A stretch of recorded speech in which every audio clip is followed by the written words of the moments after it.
Salut YouTube. Allez, on attaque la journée. Alors, petite intro. Petite intro de la journée pour dire un peu ce que je vais faire. J'ai retravaillé un chouïa les tests là.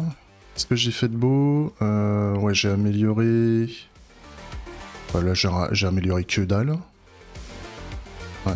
Enfin, j'ai juste fait de la mise en forme. Ça, on s'en fout. Ouais, là j'ai fait un sort. En fait, j'avais un problème quand j'avais des erreurs. Quand j'avais des erreurs dans mes tests. Là j'ai laissé un test en erreur pour pouvoir faire le test. C'est que vu que j'ai des sets et des maps dans mes composants, j'étais obligé de faire un stringlify with set and map, ce qui me permet de translater mes sets et mes maps en autre chose, grosso modo des objets ou des tableaux. Ça c'est fait, et le problème que j'avais aussi, c'était que quand je mettais à jour mes composants dans le jeu, j'ai les propriétés des objets qui se retrouvaient dans le désordre. Et donc moi j'ai fait un sort qui me permettait en fait de grosso modo reprendre les entrées de l'objet, donc valeur, enfin clé et valeur, les trier par clé, par ordre alphabétique de la clé, et ressortir l'objet, ressortir l'objet à partir des entrées triées, grosso modo. Et ce qui fait qu'on s'y retrouve bien, là maintenant j'ai bien un expected et un actual qui est dans le bon ordre, ici, ce qui me permet de faire des comparos plus facilement quand j'ai des tests en erreur.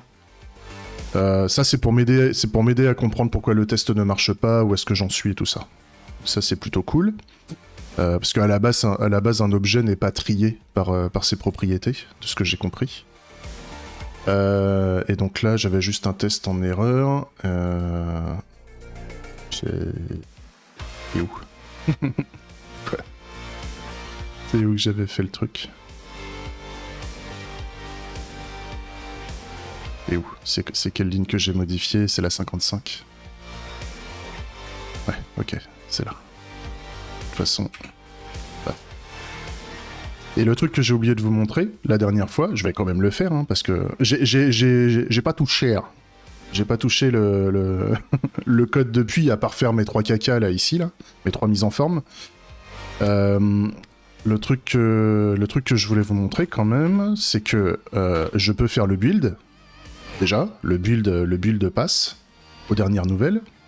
On utilise Parcel pour faire le build. Actuellement, peut-être que demain je passerai sur Vite, je sais pas encore. L'avantage aussi, c'est que Parcel me fait aussi un build de mon main, enfin de mon code serveur aussi. C'est-à-dire j'ai du code client et j'ai du code serveur qui est minifié, etc. Donc c'est plutôt cool. Donc là, mon code, toute ma logique de jeu de serveur pèse 200 kg. Plutôt cool. Avec les dépendances. Hein. Et si je démarre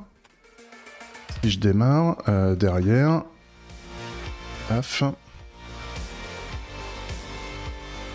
Game HTML. On voit que j'ai bien mon jeu qui démarre. Je peux faire un deuxième joueur qui rejoint le jeu. Et puis là, normalement, hop, tac. Et voilà. Et on peut commencer à jouer. Ah non. 1, 2, 3. Voilà. Victoire, défaite. Donc pareil, on n'a toujours pas le feedback qui va bien, mais en tout cas, on voit que le jeu fonctionne.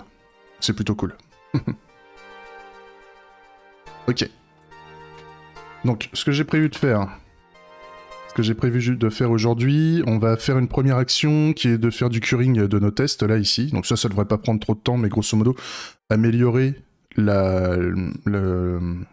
la disposition de nos tests, enfin la manière dont on peut créer nos scénarios pour que ce soit plus propre. Et l'autre étape aussi que je vais inclure, grosso modo c'est le retravail des tests en général, c'est que le given ici puisse configurer les composants que je mets à cet endroit-là.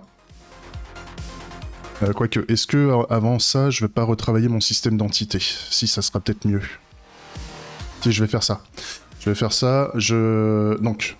D'abord, je fais du curing sur... je vais faire du curing sur mes tests pour ne plus avoir à faire ce genre de truc. Et grosso modo, avoir plus qu'à faire ça, hein, grosso modo. juste à disposer le test comme ça. Ça devrait pas prendre trop de temps. Et après, on va retirer le système d'entités. Parce que les entités, comme j'ai dit, pour le moment, ce sont des classes. Et ça va plus l'être. Il y aura plus de notion, il y aura plus de notion d'entité. L'entité sera juste les ID d'entité. Donc au niveau entities, en fait, on va juste créer un... Bah en fait, il y aura juste ça. Un entity ID, et je vais faire un flavor. Je vais faire un flavor là-dessus sur entity ID pour être sûr que quand j'ai besoin d'un entity ID, que je mets pas une string qui vienne d'un autre type. Ça va être pas mal.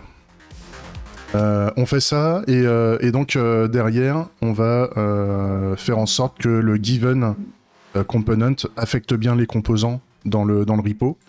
Et comme ça, je pourrais retirer les before. Et comme ça me permet de mettre d'équerre tous mes tests qui n'ont pas de given, justement. Parce que je sais que j'ai des endroits où j'ai pas mis de given au niveau des composants. Donc voilà. Allez, j'arrête là. Bisous YouTube.